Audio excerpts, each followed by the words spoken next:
Day 23 of lean bulking. இன்னைக்கு ஓய்வு நாள் மக்களே. காலையில எழுந்துச்சு பல் தொலைக்கிட்டு நம்ம பாய்ஸோட பேட்மிண்டன் விளையாட கிரவுண்டு கிளம்பியாச்சு. கிரவுண்டுக்கு வந்ததுக்கு சரியான மழை. கொஞ்ச நேரத்துல கிரவுண்டு ஸ்விமிங் பூலா மாறிடுச்சு. வந்ததுக்கு ஏதாச்சும் பயிற்சி பண்ணணுமே நினைச்சிட்டு இருந்தேன். அப்பதான் நம்ம ஆல்ரவுண்டர் அக்ஷய் கண்ணில் பட்டாரு. அவரு கூட ஹேண்ட் ஸ்டாண்ட் பயிற்சியும் பிளாங்கும் பண்ணிட்டு வீட்டுக்கு கிளம்பிட்டோம். போற வழியில நம்ம அமிதாப் மாமா கண்ணில் பட்டாரு. இன்னைக்கு காலைல டிம்கி கொடுத்துட்டாரு மழை பெய்யுதுன்னு. அவரு கூட ஒரு டிஸ்கஷனை போட்டுட்டு வீட்டுக்கு கிளம்பிட்டோம்.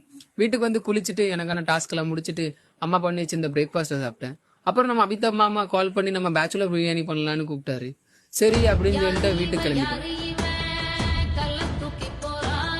இதோ உங்களுக்காக 3, 2, 1. பஞ்சு முட்டாய் சீல கட்டி பட்டு வண்ண லவுக்க போட்டு இதே மாதிரி உங்க ஃப்ரெண்ட்ஸோட நீங்க பேச்சுலர் பிரியாணி பண்ணிருந்தீங்கன்னா கீழே கமெண்ட் பண்ணுங்க.